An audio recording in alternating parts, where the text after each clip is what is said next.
Telugu cinema తొలి అడుగే భక్త ప్రహ్లాద చిత్రంతో 1932లో పడింది. ఆ తర్వాత 10 ఏళ్లకు చిత్రపు నారాయణమూర్తి దర్శకత్వంలో శోభనాచల పిక్చర్స్ సంస్థ భక్త ప్రహ్లాద చిత్రాన్ని నిర్మించింది. ఇది చక్కని ఆదరణ పొందింది. విశేషం ఏంటంటే ఈ 2 చిత్రాలను మించిన ఘన విజయాన్ని 1967లో వచ్చిన ఏవిఎం వారి భక్త ప్రహ్లాద అందుకుంది.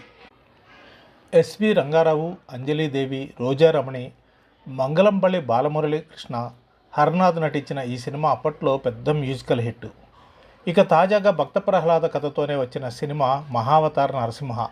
ఇది యానిమేషన్ మూవీ.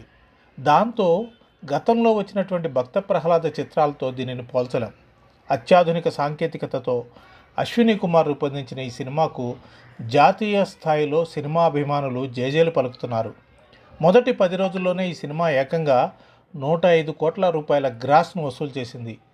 ఈ మధ్యకాలంలో థియేటర్లకు రాని ఎంతోమంది ఈ సినిమా చూడడానికి వస్తున్నారు. నరసింహావతారం వెండితెర మీద కనిపించగానే అప్రయత్నంగా కాలికున్న చెప్పుల్ని తీసేసి కరములు జోడించి వెండితెరకు నమస్కారం చేస్తున్నారు. ఆ రకంగా ఈ సినిమా ఆడుతున్న థియేటర్లు ఇవాళ దేవాలయాలుగా మారిపోయాయి. ఓం నమో నారాయణాయ నమః.